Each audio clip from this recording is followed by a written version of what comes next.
guys, it's Jason J here again, the Flair guy. Now, I've had a few people ask me of late, what exactly do you mean by Flair? Now, I've explained it on my website, but I thought I'll explain it in a video, and I'll also draw a diagram because I think it's a great way of explaining things when we have a visual reference. Now, to me, Flair is really simple. When I was Flair bartending, it was really just an extension of what I was doing, an extension of the task, and it was almost natural. It just felt good that you were challenging yourself, still doing the job that needed to be done, but you kind of got into this flow, and that's another word for it, flow. Now, Flair in itself is best defined as effortless mastery. So when you're doing something really well, but it seems kind of easy, and people recognize you for being great at it. So we all want a bit of Flair, and we all probably have a bit of Flair, whether it be at work or at play. There's certain things we do where we're totally immersed, and people really recognize us for being great at these things. So here's what I thought I'd do. I'm going to draw up a little diagram here, and I'll start with an XY axis. And if you imagine this graph, at the very top here represents your challenge. So this is how hard things are, the task you're performing. So this is a high challenge at the top. And over here, down the bottom, we'll put skills, and this is high level of skill. Down the bottom here, it's low levels of both. So this is a sort of a good way to look at the certain things we are faced with either at work or maybe when we're learning a hobby even. So let's have a think about this. If, for example, we're promoted, so we could have just gone up into a different job position, we might find that the challenges are different. There's a different level of challenge to what we were used to. So that's fine if we've got a certain equal level of skill to match it. But if we don't, what we can find is that sometimes we're left a little bit uneasy. So up here, high challenge, low skill. How do you feel? Often you're a little bit anxious. It can be a little bit overwhelming maybe. So it's an area that we don't like to be in too long. We're out of our comfort zones, and we'll talk more about comfort zones in another video. On the other side of the spectrum, or the other side of the graph, so to speak, we've got a different situation, and this situation is where we've got a really high skill level, like we're really competent in whatever we're doing, but the challenge isn't very high. So low challenge, high skill. And when we're in this position, and I'm sure you've been there, I've been there, it's Z time, basically.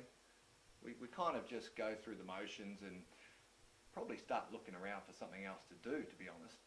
And that's where office politics start and all that sort of stuff. It's that little bit of a stagnation zone where we're skilled up, but we're not being challenged. So, important as an individual to recognize these two areas and do something to change them, but also really important as a manager to look at your staff and see, are my staff really under pressure here? Do I need to give them extra training, support, coaching? Or, in terms of high skills, are they getting bored, and is this where all the problems are starting to happen? I need to up the challenge level and look at things that can actually give them a little bit more to work on.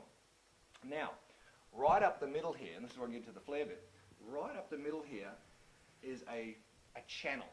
And in this channel, I'm going to put the word Flair, very neat writing, because this is where we get a balance of skill and challenge, right? This is where the skill level we had is almost perfectly matched to the challenge. And when this happens, we hit that flow zone. Yeah, we hit that point where things become kind of easy and we really start enjoying ourselves and we actually become fully present.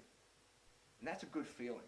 All right, so in active endeavor, where we're actually zinced into the moment and zinced into what we're doing. And that's when people look at us and go, wow, you're great at that, or your colleagues kind of admire what you're doing. And it could be as simple as a manager who is managing a group of people and basically not only giving them very clear direction and task, but also supporting them, coaching them, walking through the office, creating a good vibe.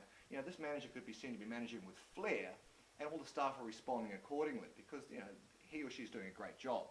Or it could be the technician on the production line who's just soldering pieces of equipment together or making something, who's doing it in such a way that he or she's totally absorbed in it and also setting a bit of a standard for others to follow. We all know people like this, who really, really enjoy what they do, even if the task isn't seemingly that interesting. So that's where I think Flair lives. It cuts right through challenge and skill. Now, the key point here, though, is that this could represent one job. Let's say that promotion I was talking about. Well, yeah, sooner or later we're a bit frustrated. We got a bit of extra training. through our managers or through our own devices, and we hit that zone and we started getting comfortable. If we stay there too long, if we don't do much more, increase the challenge further, we'll drift down into this sort of stagnation zone again, all right? So really, and this is the cold, I guess, crux of the matter, there's an oscillation that goes on between a little bit too boring, a little bit too scary, a little bit too boring, a little bit too scary, and it's right through the middle there where we find that balance and we find that challenge, we find that growth. I know it's a bit deep, but, hopefully this explains a little bit more of my philosophy. I think more people need to do this. I think more people need to understand that it is up to me, and as a manager, it's up to me for my staff to keep challenging, keep growing, keep learning, and in doing that, people find themselves a lot happier in what they do. Win-win. There we go, guys. Hope that makes things a bit clearer. Clear as mud. I'll be seeing you next time. And in the meantime, if you want to visit my website, it's jasonj with a J-A-Y.com.au. See you around.